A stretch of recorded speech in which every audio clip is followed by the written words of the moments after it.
All women are different, but they are all women. This video is androcentric from a men's point of view and is presented as opinion, commentary, and debate. Expressing opinions is not violence. These are ideas to challenge, question, and argue in public, because classical liberalism relies on the First Amendment for its dialectic.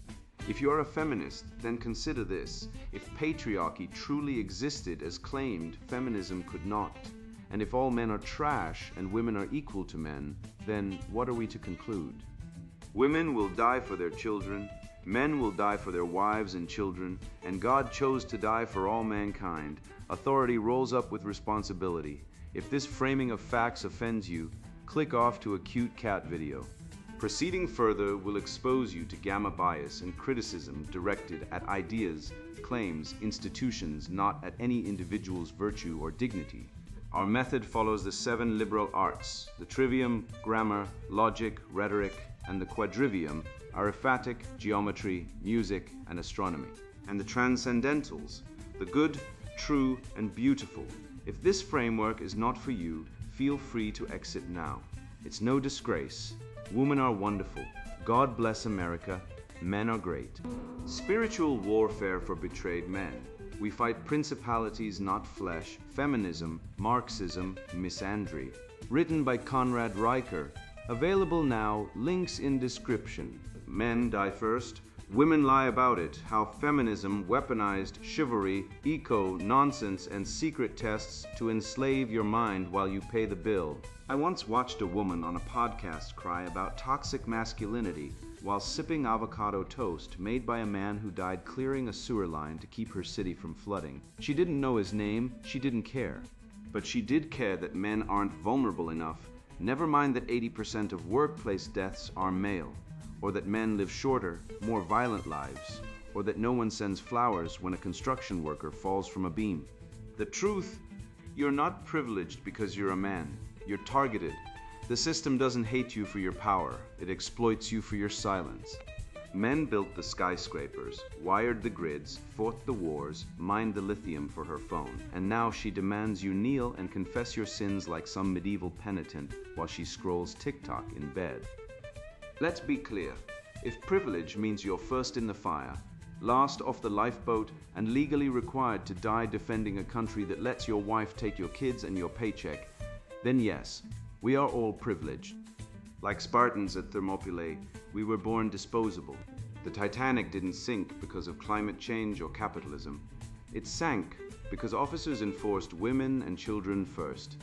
And 80% of the men on board were left to freeze while elite women sipped brandy in lifeboats. That wasn't chivalry, it was class-based sacrifice disguised as virtue. And today, same script, new set. Feminists scream about equality while demanding men die in mines, die in wars, die in factories, and then die emotionally when she dumps him in family court and gets full custody because, surprise, women initiate 78% of divorces and walk away with the house, the kids, and his future. He becomes a debt slave paying for a life he's not allowed to live. And if he speaks up, labeled toxic. If he stays silent, emotionally unavailable. There is no winning, only compliance. But what if I told you the entire game is rigged? What if the PACE test, the secret test, the favorite historical figure test, all of it are not about love but control? These aren't compatibility quizzes. They're loyalty oaths to a system that worships female comfort above male survival. I'm not here to shame women, I'm here to free men, to wake you up. To show you the data, the history, the biology, the cold logic behind the lies. Because once you see the pattern, the red pill of Schopenhauer, the clarity of Molyneux, the rage of Tate, you can't unsee it. And once you know, you can't go back. The veil is lifting. Are you ready to walk through it? Cannon fodder. The mass of men lead lives of quiet desperation. Thoreau said it in 1854, but he might as well have been watching the news in 2024, where men are told they're oppressors while dying in mines, burning in burning buildings. Drowning on ships that prioritized women's comfort over their lives. I don't care what your professor said about patriarchy. Show me the body count. Men die 5.4 years earlier than women on average in the US. Not because of testosterone-fueled rage, but because we're bred, trained, and legally obligated to die first. The Titanic wasn't a tragedy of ice, it was a demonstration of institutionalized male disposability. 700 women and children were saved. Over 1,500 men were left to freeze, including Jay. Bruce Ismay, who was later crucified by the press for daring to survive, while officers told men to stand still and die. No one asked the women why they didn't give up their seats. No one called them cowards. But Ismay? Hounded for life. The message was clear. Men exist to sacrifice, and if you survive, you're worse than dead. You want proof the system is rigged? Look at the Selective Service, the US. Government says women are equal, but when it's time to die, only men must register. Try telling that to the feminists who scream gender equality while letting men take the bullet, literally. In 2023, 80% of workplace fatalities were male. That's not an accident, it's design. Men work 94% of dangerous jobs, mining, logging, construction, firefighting, not because they're socialized, but because women don't sign up. You don't see feminist marches demanding safer conditions for coal miners. No viral TikTok campaigns for dead linemen, but let a woman stub her toe at a music festival. And CNN treats it like Auschwitz. The double standard isn't just hypocrisy, it's warfare. They've turned male duty into male doom, and they call it chivalry. I once heard a woman say, "Men have all the power." Tell that to the 38,000 men who died by suicide in America last year, more than 4 times the number of women. Tell that to the father who loses his kids in family court because the system assumes he's a deadbeat, even if he's paid every dime. Tell that to the 9 million soldiers rotting in WWI trenches while women in London sipped tea and wrote pacifist poetry. The state doesn't care if men live, only if they obey. Schools now drug boys into silence with ADHD meds because natural male energy is disruptive while girls cry and get trauma counselors. We've medicalized masculinity while feminizing survival. The result? A generation of men who don't know how to fight, lead, or die with dignity because dignity doesn't come with a participation trophy. The women and children first rule wasn't rooted in biology. It stemmed from Edwardian era class privilege. Wealthy men chose to protect their wives. Poor men, expendable. On the Titanic, lifeboats were de facto reserved for first class. Over 80% of first-class women made it out alive, while only 33% of third-class men survived. This wasn't a gender rule, it was a class rule. Yet the story endured. Men must perish so elite women may thrive. Modern feminist rhetoric, same narrative, freshly wrapped. They'll invoke Audre Lorde, but overlook that 97% of prisoners are male, or that men face harsher penalties for online speech, while women receive leniency for attacking law enforcement. They'll blame toxic masculinity for the horrors of war, yet ignore that feminism emerged only after millions of men were slaughtered, a movement built by women who claimed rights while refusing to share the burden of combat. The result? Women gain protections and privileges, while men shoulder all the danger. You think I'm exaggerating? Look at the data. 500,000 men die globally each year from workplace injuries, 5 times more than women. Why? Because men do the dirty, dangerous work civilization depends on. No one forces them. Society just shames them into it. Be a man, provide, protect. Then when they break, we call them broken. We pathologize their strength, we medicate their instincts, and we wonder why boys are failing. The truth is simple. We've turned men into sacrificial animals, then blamed them for being slaughtered. The West didn't fall because of oppression. It fell because men stopped believing their deaths mattered.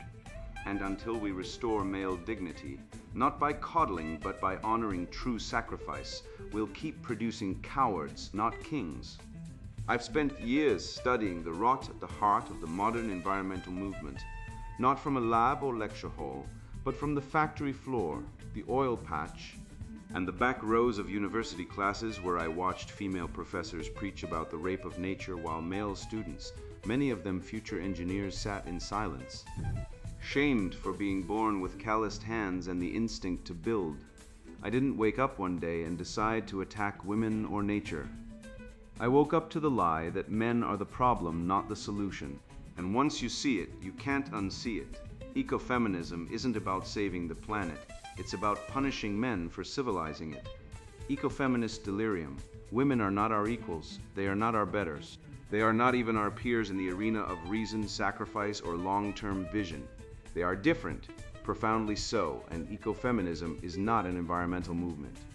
It is a psychological weapon disguised as ecology, wielded by genocentric mystics who want to castrate civilization and return us to the mud so they can rule from the shadows on emotion and ritual. Take Carolyn Merchant, who claims the scientific revolution raped nature, a metaphor so absurd it would be laughable if it weren't taught in taxpayer-funded universities. Nature isn't a woman, nature is indifferent. It doesn't care if you're male, female, or a dung beetle, but Merchant and her ilk do care. They care deeply about framing men as violent oppressors of Mother Earth, while ignoring that men are the ones who invented the steam engine, cracked the atom, and died building the infrastructure that keeps billions alive. Let's be blunt. 73% of environmental scientists are men. Yet ecofeminism dominates humanities departments like a spoiled cult. Why? Because it's not about data, it's about narrative. It's about blaming men for everything, even climate change, despite the fact that men also invented solar panels, nuclear reactors, and desalination plants. Women didn't design the ITER fusion reactor. They didn't pioneer carbon capture. They're not dying in mines to power your guilt-free iPhone. Men are 95% of loggers, oil rig workers, and commercial fishers are men. These men aren't toxic, they're necessary. But ecofeminists, drunk on Marxist framing and Freudian word salad, call this patriarchal domination of nature. What they really mean is men doing hard, dirty, dangerous work so women can sip oat milk lattes and preach about healing the earth. When Vandana Shiva tells you that Western science violated nature by measuring it, ask her why she uses a cell phone, travels by airplane, and benefits from vaccines, all products of that violent scientific method. Her hypocrisy is staggering. She romanticizes pre-modern agrarian life where women died in childbirth at a rate of 1 in 10 times higher than today, while blaming modernity built by men for all suffering. That's not ecology. That's spiritualized resentment. Ecofeminism isn't about saving the planet.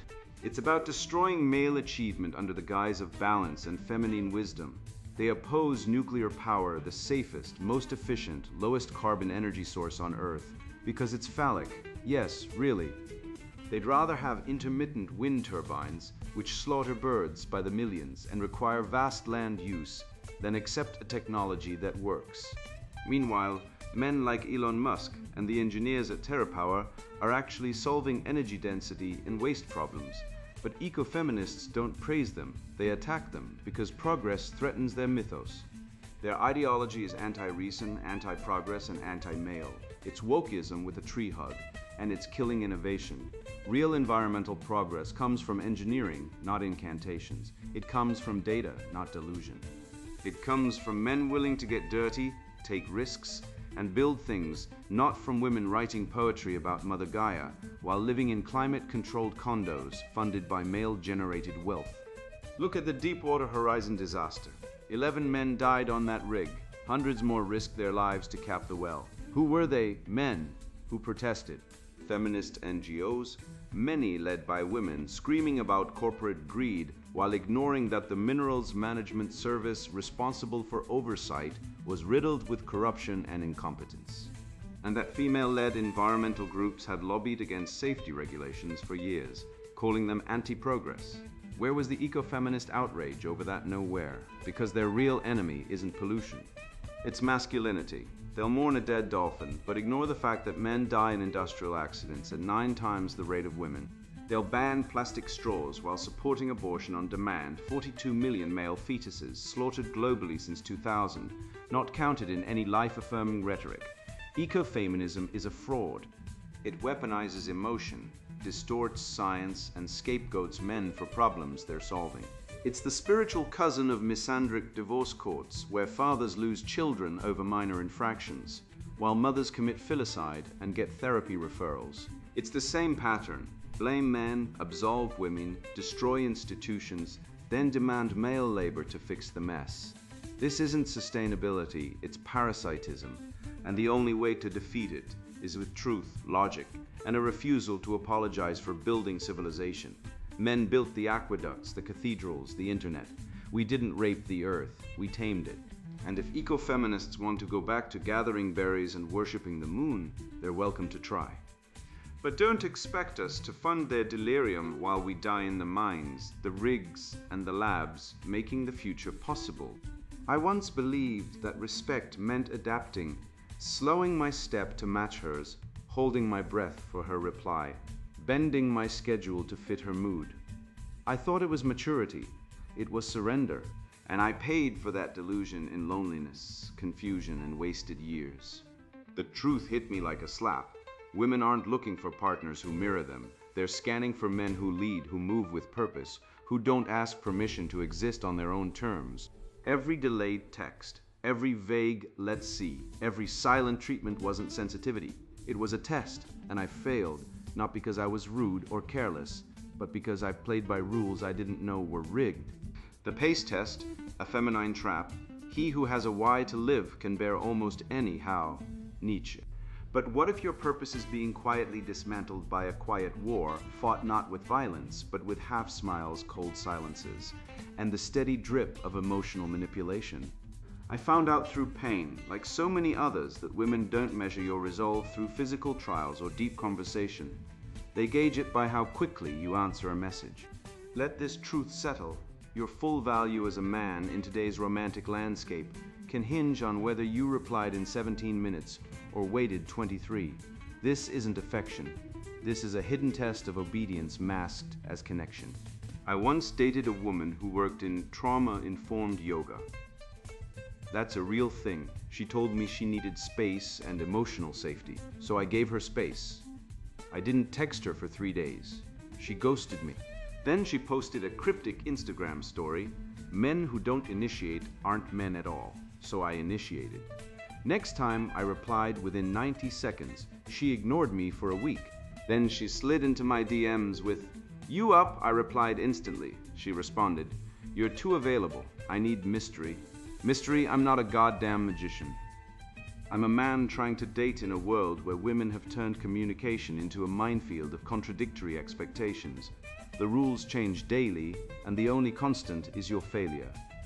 This isn't miscommunication, it's weaponized ambiguity, and it's not accidental, it's the pace test. Think of it like this: a wolf doesn't chase the herd, it isolates the weak. Women don't confront masculinity head-on. They erode it. They don't fight the lion, they starve the pride. How? By controlling the tempo.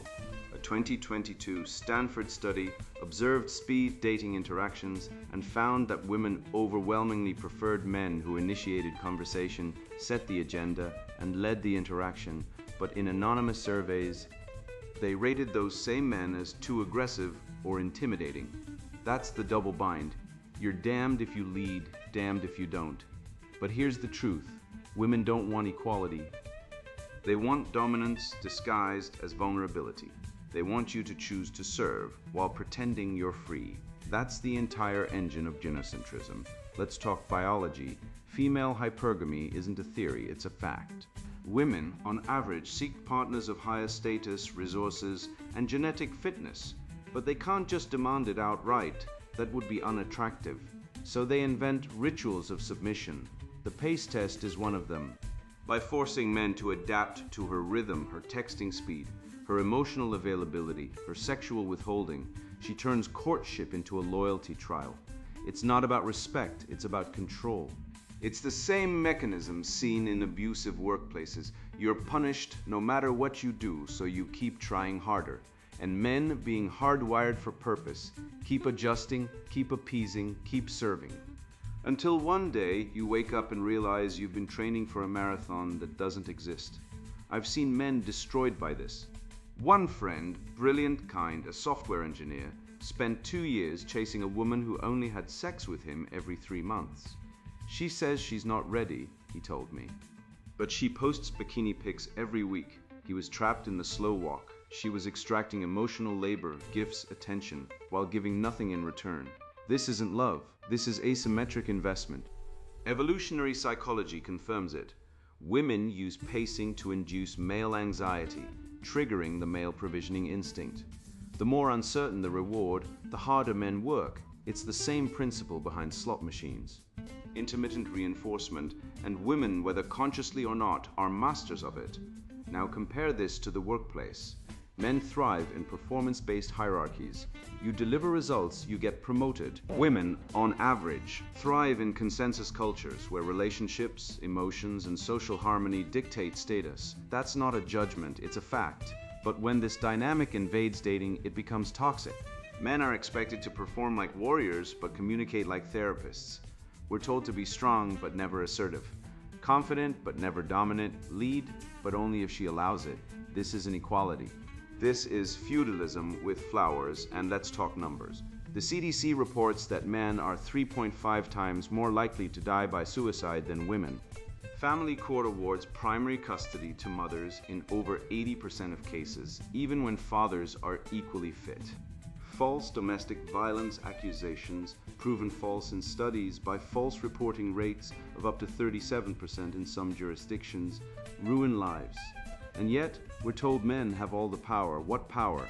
The power to be arrested for saying hello too loudly, the power to lose your kids, your home, and your reputation because a woman changes her mind, the power to be called toxic for having a spine. The pace test is not about respect, it's about power, it's about conditioning men to abandon their rhythm, their timing, their soul, in service to feminine whims. But here's the antidote: lead, set the pace, initiate. Withdraw when disrespected. Men who lead are not punished by high-value women. They are selected. The problem isn't women. The problem is the cultural script that teaches women to manipulate and men to obey. Break the script. Reply when you want, date on your terms. Withhold investment until respect is earned. Because the truth is simple. If she can't match your pace, she doesn't deserve it. I used to think emotional honesty was strength until I realized it was being used as a weapon against me. The moment I opened up, I wasn't building trust. I was handing over ammunition. That's when it hit me. The entire modern framework of vulnerability isn't about connection. It's a loyalty test disguised as intimacy, designed to isolate men from each other and tie us tighter to women who don't reciprocate.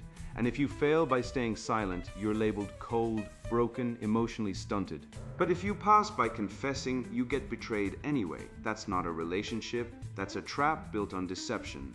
The secret keeper, trust and male integrity. Men are the only animals that blush or need to. Mark Twain said that, and he was right. I learned it the hard way when Sarah, my ex, sat me down after 6 months and said, "You don't open up enough." I told her about my job stress, my deadbeat father, my anxiety over money. 2 weeks later, I walked into a group dinner and 3 of her friends were giving me pitying looks. One said, "We heard about your panic attacks, that must be so hard." I wasn't hurt, I was exposed, that wasn't intimacy. That was a leak. And I was the idiot who thought trust meant confession. The question, can he keep a secret, is not about trust. It's a loyalty test, designed by women, administered by women, and failed by men who still believe in the myth of female honesty. Women use secrets like currency. They trade them in emotional black markets, coffee shops, group chats, therapy circles, where your vulnerability becomes their social capital. The girlfriend loophole is real. She tells you to keep something private, then spills it to her friends, watches your reaction, and judges you for being uptight if you object. It's not a mistake. It's a behavioral protocol. And 78% of divorce filings initiated by women cite lack of communication as the reason code for "he didn't confess enough." So you confess, and you get punished for it. That's not marriage. That's emotional taxation. Men keep secrets. We always have. In Sparta, boys were whipped in silence. Not because they weren't in pain, but because endurance was virtue. A warrior who screamed betrayed weakness. A man who talked betrayed his brothers. Meanwhile, Spartan women had no role in the military, no voice in law, and were trained only to breed warriors and manage households.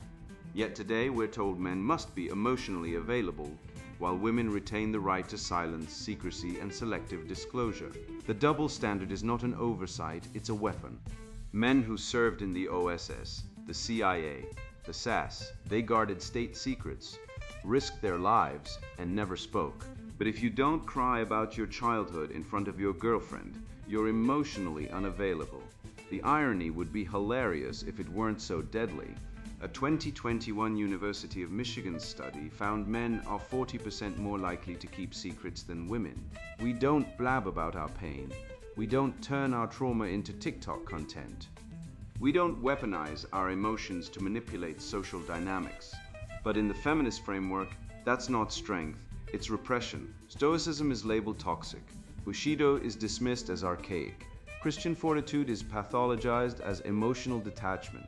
Meanwhile, women gossip as social bonding, a behavior rooted in evolutionary survival. Anthropologists call it female alliance formation.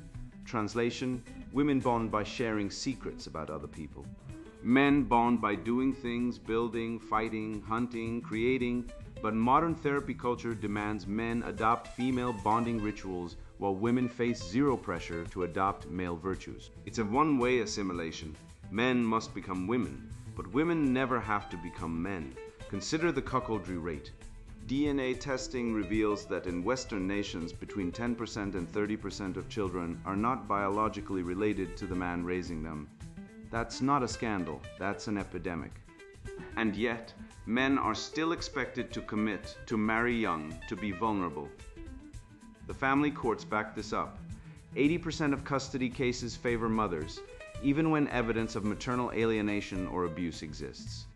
Men lose homes, savings, children, all while being told they're the oppressors. Police departments routinely arrest fathers for contempt when they protest illegal visitation denial. But comment on a YouTube video about fathers' rights. You might get doxxed by feminist NGOs. The system isn't broken. It's working exactly as designed to extract male productivity while denying male agency. And still, men are told to open up. To whom? To the same women who initiate 78% of divorces, to the therapists funded by feminist grants who diagnose your caution as pathology, to the HR departments that fire you for disagreeing with diversity mandates. No, real trust isn't extracted through interrogation. It's earned in silence, proven in crisis, and sealed in brotherhood. The medieval guilds didn't survive because members shared feelings. They survived because no one talked. Masons, soldiers, sailors, outlaws, male bonds thrive on omerta, on the unspoken rule. What's said here stays here. That's not repression, that's honor. So stop confessing to women, stop treating girlfriends like therapists, stop believing that emotional exposure equals virtue. The virtue is in restraint, the strength is in silence. Form male circles, real ones, not LinkedIn networking groups or church committees full of compromise. Men who hunt together, train together, build businesses together, survive hardship together. They don't need to talk about feelings. They trust because they've bled together. And if a woman wants to know whether you can keep a secret, tell her, I've kept national secrets. I've protected brothers. I've stayed silent under pressure. But I won't keep your secrets because you've already proven you can't keep mine. You now see the machine, not the polished lies sold by universities, media, and divorce courts, but the cold grinding gears beneath, a system designed to consume men, praise women, and call it justice. You've survived the Titanic principle not just as history, but as law, policy, and expectation. Your body drafted before your mind was asked. While women file 78% of divorces and walk away with children, homes, and alimony, you're told you're privileged. Privileged to die first, work dirtiest, pay most, speak least. You're told to open up, then punished when you do. You're told to lead, then flayed when you don't follow her mood map. This isn't equality, it's bait and switch warfare dressed in pastel sociology. Let's talk numbers, not feelings. 80% of workplace deaths are men. 75% of suicides are men. The average cuckoldry rate. 1 in 10 births, 10% of fathers raising another man's child, funding him, loving him, while the mother laughs in private. And when men protest, arrested for harassment for quoting statistics. Meanwhile, women abort 93% of Down syndrome fetuses. Eugenics with a smile funded by taxpayer men who are told to respect choice. Choose what to vanish quietly. The state takes your taxes, your sons, your honor, and returns a meme. Toxic masculinity. You're not toxic. You're targeted. I don't want your tears. I want your spine.